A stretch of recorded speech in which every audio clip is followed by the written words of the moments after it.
Marilah kita menyimak bersama laporan kegiatan oleh Direktur Utama PT PLN Persero yang kami hormati Bapak Darmawan Prasojo. Kami persilahkan.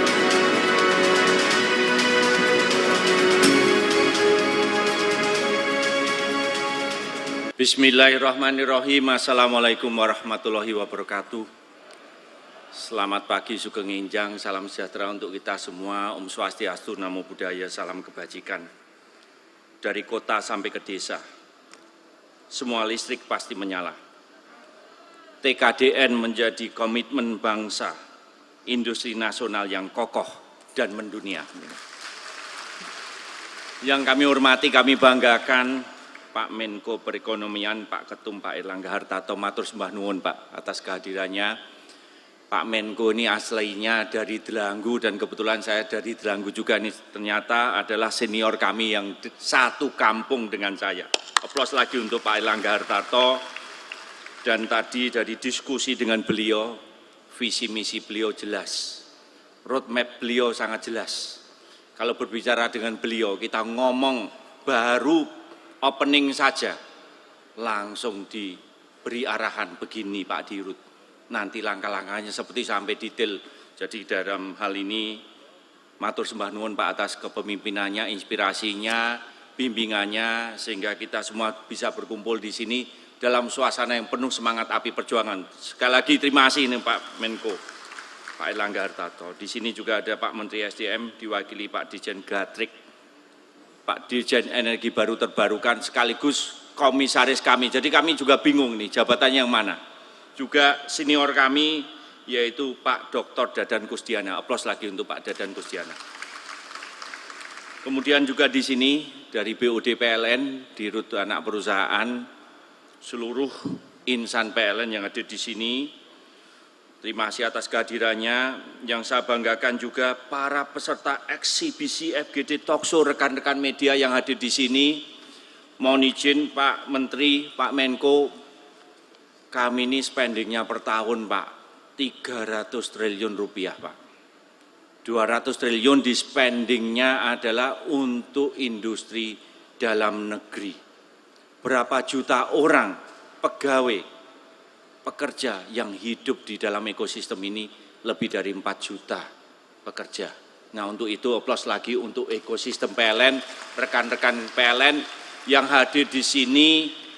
Bapak, kalau kita melihat ini para hadirin yang hadir di sini Pak, penuh dengan sorot mata yang tajam, penuh dengan refleksi api perjuangan. Dan dalam hal ini Bapak, setelah 2,5 tahun kami menghadapi COVID, inilah hari kebangkitan kita kembali. Kalau para rekan-rekan pemasok komponen PLN yang kemarin mungkin ordernya agak berkurang, bismillahirrahmanirrahim, insya Allah ini alhamdulillahirrahmanirrahim, demand sudah mulai naik. Bahkan ada penambahan demand yang di luar dugaan kita, sehingga dengan adanya kebangkitan ekonomi Indonesia, ini Pak Menko selalu menyampaikan kepada semuanya, di tengah COVID-19 ternyata banyak sekali negara-negara yang tumbang, banyak sekali negara-negara yang bertekuk lutut, tetapi Indonesia hanya segelintir negara karena kepemimpinan dari Bapak Presiden Jokowi. Di sini ada Menko Perekonomian yang sangat mumpuni, boro-boro kita makin mundur. Dengan adanya COVID ini kita makin maju. Aplaus lagi untuk Indonesia. Dan tentu saja ada cascading impact, ada dampaknya, tapi kali ini dampak positif bagi sektor ketenaga listrikan, maka demand naik.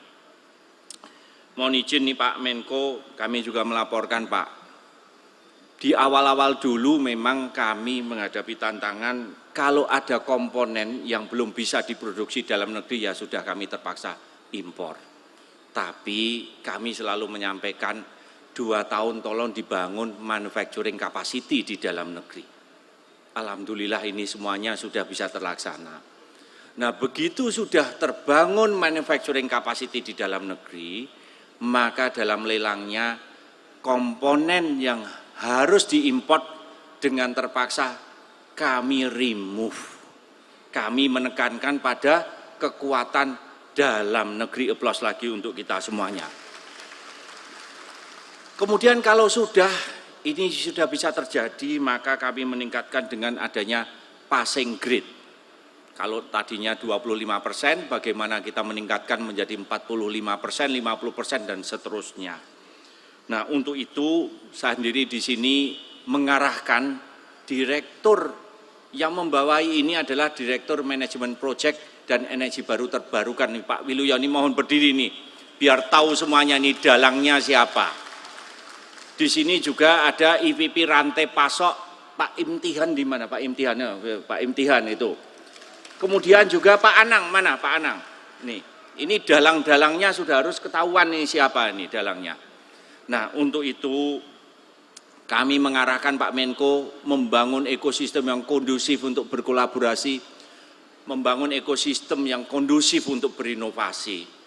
Nah, kami datang ke para pemasoknya PLN dan ternyata di balik peningkatan TKDN itu ada api perjuangan yang tidak pernah lekang oleh waktu, apapun tantangannya selalu dihadapi satu persatu. Dan dalam meningkatkan TKDN itu ternyata kami juga harus menghadapi realita yang kadang-kadang pahit. Gagalnya banyak, Pak.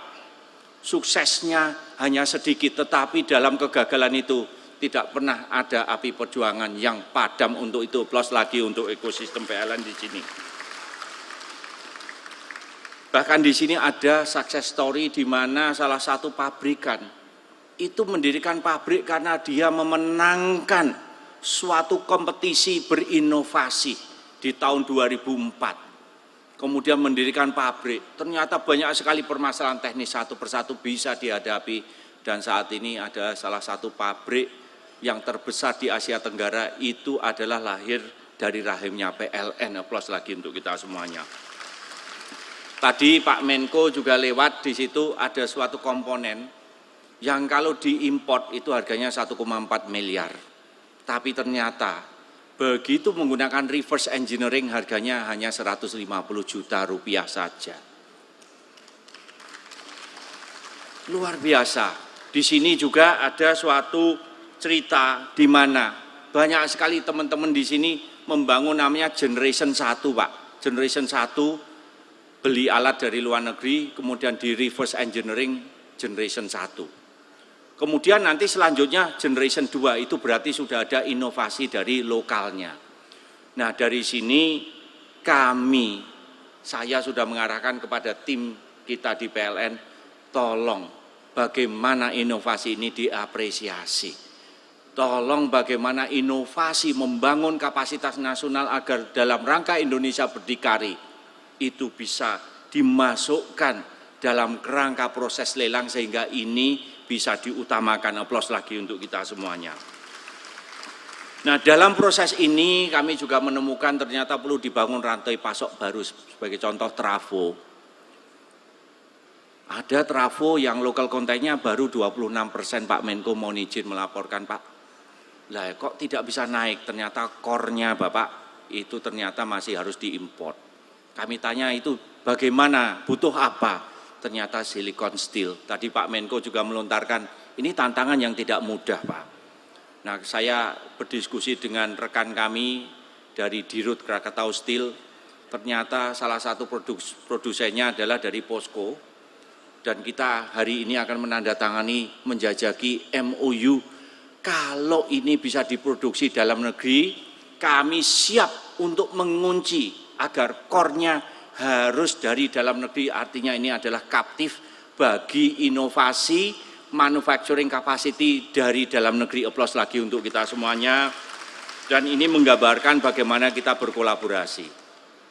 Kami tanya lagi, itu nambah berapa? Nambah 25%. Loh, ada lagi 20-25% lagi ternyata olinya pun masih diimpor. Nah, untuk itu kami menanyakan apa bisa olinya diproduksi dalam negeri. Pak, ini berbeda dari oli biasa, tidak boleh ada impurities, tidak ada ini, tidak ini. Ya monggo aja. Kami untuk itu hari ini juga menandatangani MOU dengan Pertamina Lubrikan. Mana dari Pertamina Lubrikan ini? Juga Krakatau Steel, monggo berdiri dulu, berdiri ini Pak. Silmi Karim nih. Kemudian dari Pertamina Lubrikan, artinya Pak Menko, kami juga akan memberi laporan ke Bapak, Pak. Seperti apa tantangan dalam meningkatkan TKDN, seperti apa landscape-nya, seperti apa opportunity-nya. Kami paham bahwa untuk investasi baru ini membutuhkan skala ekonomi, agar investasinya adalah bisa secara komersial ada viable. Kami akan mempertimbangkan itu dalam kontrak-kontrak kita. Tetapi hari ini adalah hari yang spesial, kita menjalankan sila ketiga. Dalam hal ini terjemahan dari sila ketiga adalah ekosistem PLN kompak. Gitu. Aplaus lagi untuk kita semuanya. Nah, untuk itu 10 November tahun 1945 negara kita diserang, tapi api perjuangan kita luar biasa. Kita diserang dari darat, laut, dan udara, tapi ternyata lawan pun kelenger. Dua pahlawan mereka yang menang di perang dunia di Eropa pun gugur. Hari ini api perjuangan itu ada di ruangan ini, meletup-letup bagaimana kita mampu menerjang apapun tantangan di depan kita. Tetapi landscape-nya berbeda. Kali ini tantangan kita bagaimana kita bisa merebut teknologi, bagaimana kita berinovasi, bagaimana kita bisa berkolaborasi. Nah, dalam membangun kapasitas nasional ini, we're not going to do this through war. No. We're not going to do this through nationalization. We're going to do this through collaboration. Collaboration nasional, collaboration regional maupun internasional. Nah, untuk itu api semangat perjuangan itu mari kita teruskan dalam suasana landscape yang berbeda, di mana ke depan, mohon izin nih Pak Menko, kami sudah melakukan assessment ini dengan Kementerian ESDM dari hari ini sampai 2060 Pak, akan ada investasi 1.000 triliun Pak, 15.000 triliun Pak. Kalau itu semuanya diimport, nanti pertumbuhan ekonominya di negara lain, menciptakan lapangan kerjanya di negara lain Pak. Kemudian bagaimana Indonesia hanya sebagai objek, sebagai pangsa pasar. Nah, untuk itulah hari ini marking a history, ini adalah hari sejarah kebangkitan suatu perjuangan dari ekosistem kelistrikan di mana kita merebut dominasi. We take control the destiny of our own nation. Nah, hari ini adalah hari bersejarah. Untuk itu mohon izin Pak Menko, mohon izin arahan bimbingan dari kita semuanya. Dan untuk itu saya sekali lagi mengucapkan terima kasih kepada teman-teman semuanya. Mari berkolaborasi, mari berjuang bersama-sama demi kejayaan bangsa semuanya. Jakarta Bandung naik kereta, melihat alam yang elok sentosa. Peningkatan TKDN adalah langkah nyata, kolaborasi bersama kita semua pasti bisa. Terima kasih. Wassalamualaikum warahmatullahi wabarakatuh. Sesaat lagi kita pun juga akan menyimak bersama sambutan Menteri ESDM Republik Indonesia. Dalam hal ini diwakili oleh PLT Dirjen Ketenagalistrikan Kementerian ESDM Bapak Dadan Kusdiana.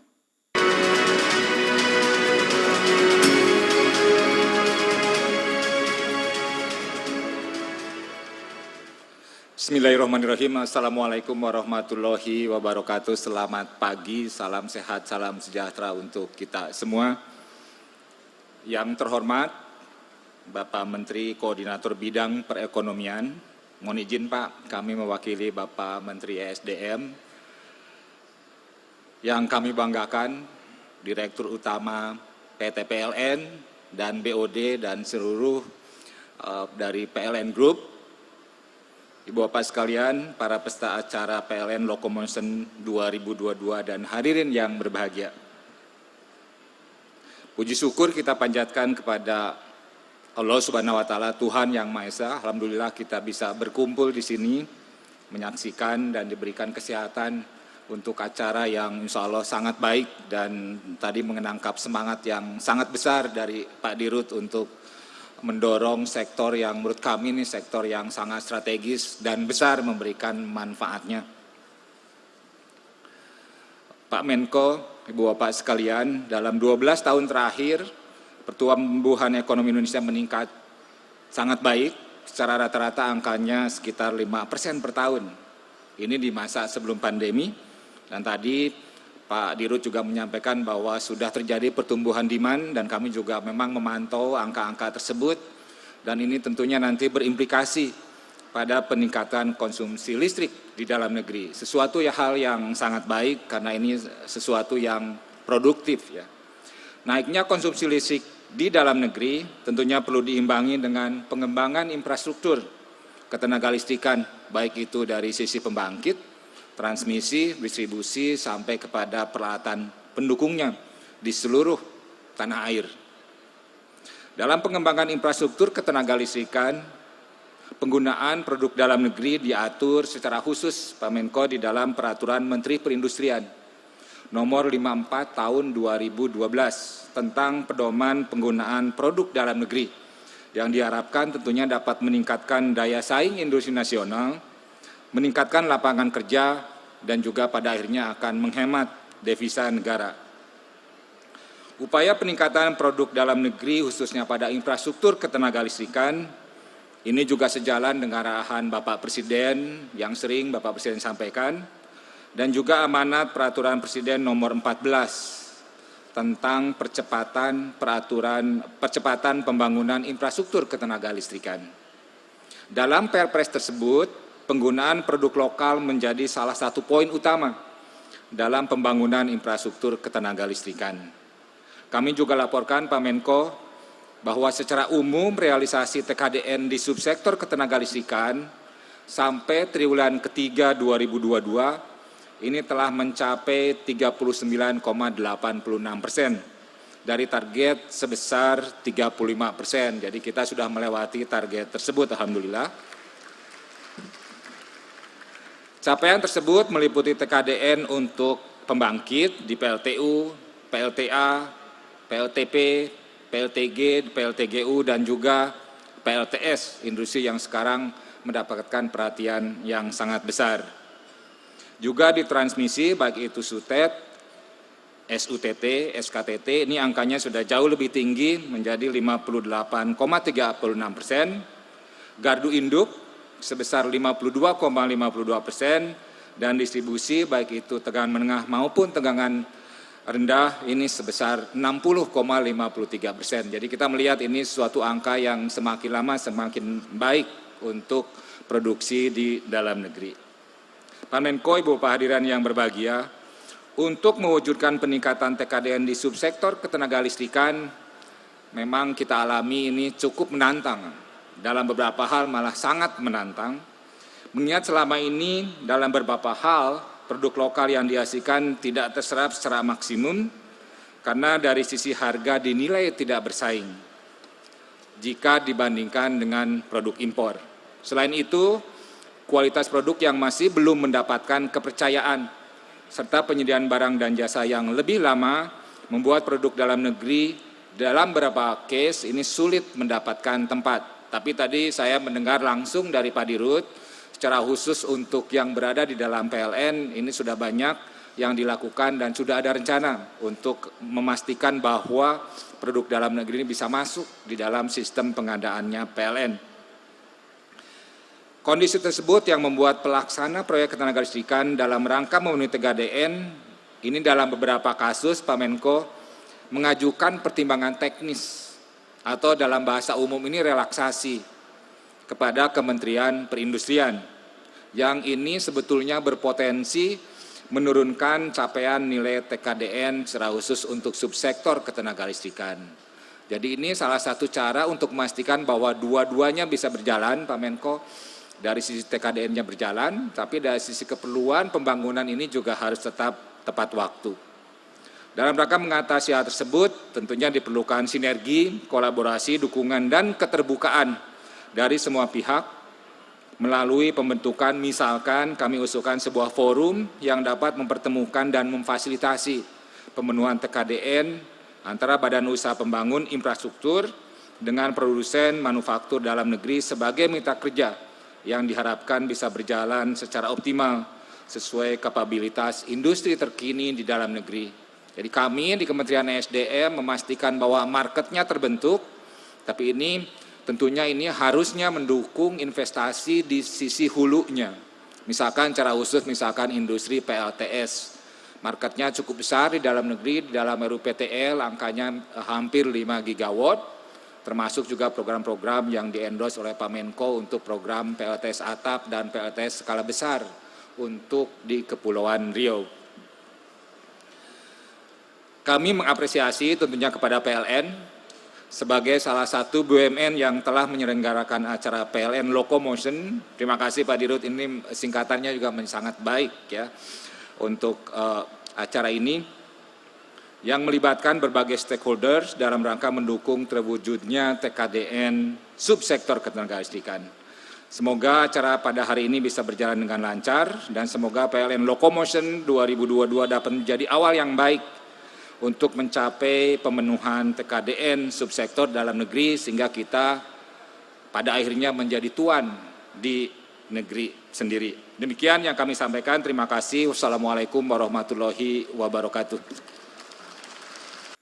BUMN untuk Indonesia, tepuk tangan sekali lagi untuk kita semuanya. Dan selanjutnya hadirin, marilah kita menyimak bersama arahan Menteri Koordinator Bidang Perekonomian Republik Indonesia, sekaligus nantinya mohon berkenan membuka acara secara resmi. Yang terhormat Bapak Erlangga Hartarto, disilahkan.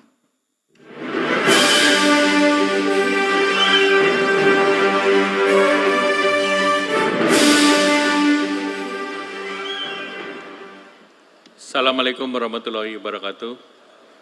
Salam sejahtera bagi kita semua. Om Swastiastu, Namo Buddhaya, salam kebajikan. Yang saya hormati Pak Dirjen EBT, Pak Dadan Kustiana, mewakili Menteri SDM. Yang kami hormati Pak Dirut PLN, Pak Darmawan Prasojo, sesama orang Klaten, Pak. Kami hormati Pak Silmi, Dirut Krakatau Steel, para direksi PLN, direksi anak perusahaan PLN, para pelaku usaha, pelaku industri, para pimpinan BUMN, BUMD, serta para pemasok PLN, para investor, UMKM, dan akademisi. Pertama, marilah kita panjatkan puji syukur kehadirat Allah Subhanahu wa Ta'ala, karena berkat rahmatnya kita hadir dalam acara pada pagi hari ini, dan semoga kita yang dapat berkumpul dalam keadaan sehat walafiat. Bapak Ibu hadirin yang berbahagia, 2 tahun kita menghadapi pandemi COVID-19, alhamdulillah pertumbuhan ekonomi Indonesia di atas ekspektasi. Bahkan dalam triwulan ketiga kemarin pertumbuhannya dengan pertumbuhan 5,72%, dan tingkat inflasi kemarin yang di bulan Agustus naik ke 5,9 sudah turun juga ke 5,71%. Di tengah tantangan ekonomi dunia yang menghadapi mereka sebut stubborn inflasi. Jadi inflasi ini di Amerika juga masih di atas 8%, di Eropa masih di atas 9%. Pertumbuhan ekonomi Indonesia di antara negara G20 adalah pertumbuhan tertinggi kedua sesudah Arab Saudi. Dan kita tahu Arab Saudi meningkatkan pertumbuhan ekonomi dengan memotong produksi minyak OPEC 2 juta barrel per day. Jadi itu untuk mempertahankan harga BBM yang tinggi. Nah tentu anomali dengan kebijakan yang dilakukan kita, di mana harga BBM itu disubsidi pemerintah agar kenaikannya tidak setinggi di negara lain. Dalam waktu yang sama, itu kita lihat optimisme daripada pelaku industri itu ekspansinya di level 51, di atas 50 atau 51,8 di bulan Oktober, ini sudah ekspansif 14 bulan berturut-turut. Berarti para industri, termasuk pemasok PLN, sudah optimis. Apalagi tadi Pak Dirut sudah komit 300 triliun itu bakal belanja di dalam negeri. Nah ini yang penting. Karena sebetulnya program TKDN itu bahasa lainnya adalah program substitusi import. Jadi dalam public policy kita mendorong 2 hal, membangun industri, satu berorientasi ekspor untuk menghasilkan devisa, yang kedua substitusi import untuk menghemat devisa. Mengapa devisa itu penting? Karena 1-2 tahun ke depan pertandingan kita ini adalah di kurs mata asing. Amerika meningkatkan tingkat suku bunga kembali dan BI juga sudah meningkatkan tingkat suku bunga lagi, sehingga tentu bunga dolar itu menjadi tantangan. Dan yang kedua, Amerika ingin agar dana itu ketarik ke Amerika dengan suku bunga yang tinggi, maka terjadi capital flight. Nah, tentu ini menjadi tantangan untuk menjaga cadangan devisa. Kita tahu krisis di 2008 itu adalah karena kelangkaan daripada dolar. Nah, ini oleh karena itu kebijakan substitusi import mengurangi demand dolar itu menjadi penting. Nah, Indonesia sendiri melalui ASEAN sudah punya yang namanya Chiang Mai Initiative, di mana kita ada local currency swap, termasuk fasilitas dari Amerika Serikat yang sudah diperpanjang, LCS menurut Gubernur Bank Indonesia, kita punya plafon sekitar 60 miliar. Namun tentu akan lebih kuat kalau yang 300 triliun itu dibelanjakan di dalam negeri, sehingga rupiah ekonomi akan semakin kuat. Nah, kemudian kita perlu dorong agar betul-betul produksi nasional bisa mendukung tantangan besar dalam penyediaan infrastruktur kelistrikan, dan semuanya butuh mesin, peralatan, perlengkapan, apalagi PLN juga melakukan transisi energi yang akan membentuk banyak perubahan di sektor ketenaga listrikan. Tadi sudah tepat Pak Dirjen EBT yang akan menjadi ujung tombak daripada transisi energi di Indonesia, apalagi tema yang dipilihnya lagunya ngepop dan ngetop, Locomotion by ABBA ini Pak, ada lagunya ini. Silakan dibeli aja Pak, royalti lagu diganti dengan lagunya PLN ini Pak. Bapak Ibu hadirin yang kami hormati, TKDN diupayakan berbasis regulasi, tentu menuju 2024, regulasi Menperin nomor 2000 tahun 2012 itu minimal 50%. Kemudian tentu kita berharap bahwa G20 ini ataupun TKDN ini bukan hanya menjadi bagian daripada jargon, tetapi ini komitmen untuk perekonomian ke depan. Hanya dengan TKDN kita bisa membangun ekosistem kelistrikan yang kuat. Kalau dulu di kampus itu ada persaingan antara arus kuat, arus lemah, Pak. Dan arus kuat semua larinya ke PLN, Pak. Dan PLN harus diisi oleh orang-orang kuat. Dan saya lihat kalau di route-nya dari Klaten ya pasti kuat, Pak. Tadi disambung mengenai ketersediaan silikon seed. Nah, itu mungkin tugas dari Dirut KS untuk mendorong silikon seed di Indonesia. Tentu silikon seed itu butuhnya minimal Pak, economic of scale-nya itu 150.000 ton per tahun. Baru bisa dia bikin cold rolling mill sheet untuk silikon seed, atau 250.000. Jadi silakan PLN menghitung, 150.000 ini diserap, tinggal tugas Pak Silmi mendatangkan slab untuk silikon. Nah itu tentu selesai. Karena kalau di arus kuat lain lagi Pak, dia akan membuat foundry silika yang nanti ujungnya bikin wafer untuk semikonduktor.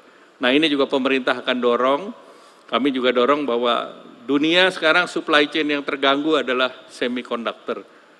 Semikonduktor tuh ada yang kerja kayak yang yang tidak terlalu secanggih untuk berbagai peralatan digital. Itu yang untuk home appliances. Nah sekarang tidak ada home appliances ataupun otomotif yang tanpa semikonduktor. Dan Indonesia punya silika banyak banget. Jadi kalau kita punya kebijakan ke sana, semikonduktor juga bisa didorong untuk tersedia di Indonesia, apalagi terjadi disrupsi supply chain dengan adanya lockdown di Cina. Lockdown di Cina itu semua di lockdown termasuk pelabuhan. Jadi supply-nya semuanya tersendat. Nah, oleh karena itu ini adalah momentum emas bagi Indonesia, maka momentum emas ini harus digunakan karena window-nya sangat sempit. Window-nya paling hanya 2 tahun. Lebih dari 2 tahun situasi akan berbeda lagi. Nah, kebetulan Indonesia kemarin memimpin G20. Dunia sedang melihat bahwa Indonesia memerankan peran leadership global secara baik. Hasil G20 di luar ekspektasi. Dan seluruh negara mengapresiasi Indonesia, oleh karena itu seluruh negara juga komit untuk membantu Indonesia di dalam perkembangan maupun pembangunan perekonomiannya. Nah, salah satu kemarin kita telah menandatangani juga dalam Partnership for Global Infrastructure Investment. Nah, itu juga core-nya adalah renewable energy, apalagi Pak Dirut ini lulusan green economy. Dilanjutkan kemarin di Bangkok, APEC, itu judulnya juga Bio-Circular Green. Sehingga tentu ini akan mendorong EBT. Kita sudah lebih ahead, kita punya biofuel, belum kalau kita dorong biomass.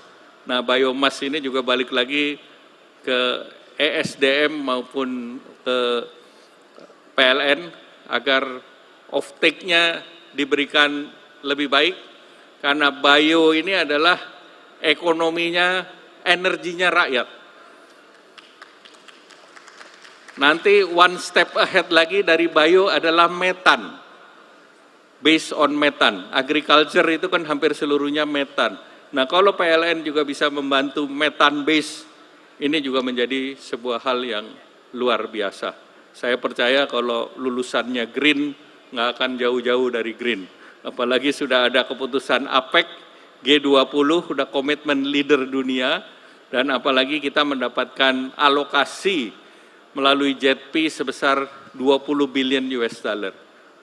Afrika Selatan aja 8,5, maka 20 billion US dollar ini harus dimanfaatkan, karena ini bentuknya investasi.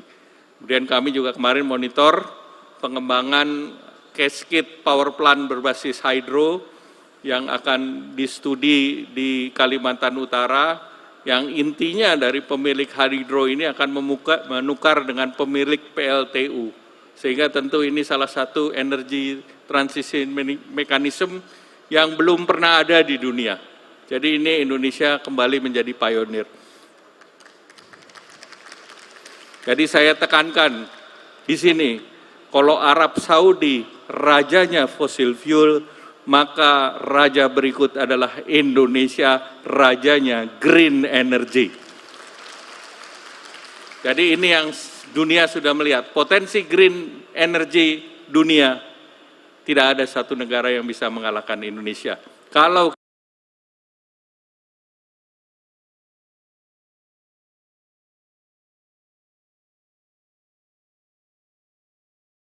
kita serius, dan kalau PLN serius. Dan saya yakin PLN akan serius. Demikian, semoga acara ini bisa menjadi dorongan, pemicu, dan penyemangat bahwa Indonesia bisa menjadi mandiri dan Indonesia akan menjadi the green energy of the world, at least di level ASEAN. Saya yakin kita akan menjadi juaranya, dan tentu kita menjadi juara dengan lokal konten ataupun substitusi import yang kuat. Dan saya tidak mau kalah dengan Pak Dirut, saya baca pantun juga, Pak. Jalan-jalan ke Pasar Turi, naik delman duduk di muka. Teruskan tingkat komponen dalam negeri untuk kemajuan Indonesia. Wassalamualaikum warahmatullahi wabarakatuh. BLN Locomotion 2022 3, 2, 1.